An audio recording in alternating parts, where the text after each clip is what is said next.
bakit suot mo yung mga damit ng ano? Damit ni Ate Asun yan, Patiot mo.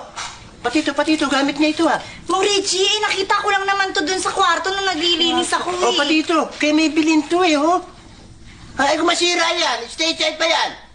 Gusto ko lang naman, talaga? sinukat ko lang naman, Mang Richie. Gusto ko lang naman makatikim man lang yung katawan ko ng imported at saka ng mamahaling damit. Hoy. Sukat lang to. Ako sira-sira na kay Ate Asun, Puro palpak ang ginagawa ko. Kaya gusto ko mapaganda mga gagawin kong itong mga pechang to. Para may image ko maiba. Naintindihan mo ba?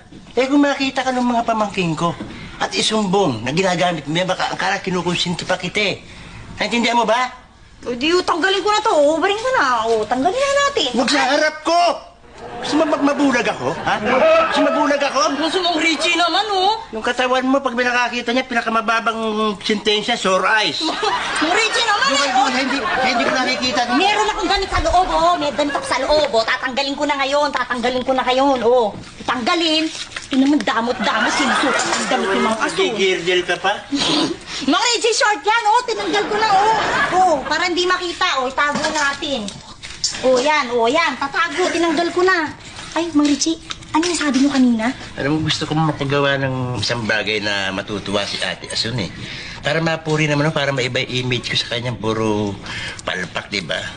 Yan ba namang utak nyo? May laman na ba namang mabuti yan? Laman niyan puro kalukuhan. Yun nga ang gusto kong alisin sa utak nyo, Intindihan mo ba? Kaya nag-iisip ako ano magagawa kong maganda. Ikatutuwa niya. Alam ko na, Mang Richie. Dapat, tulungan nyo na lang ako maglinis dito sa bahay at sigurado matutuwa pa si Ma'am Asun. Hindi ako chimoy, Ikaw lang ang chimay dito. Intindihan mo ba? Maid. Pinaganda mo pa, maid. Chimima ka rin,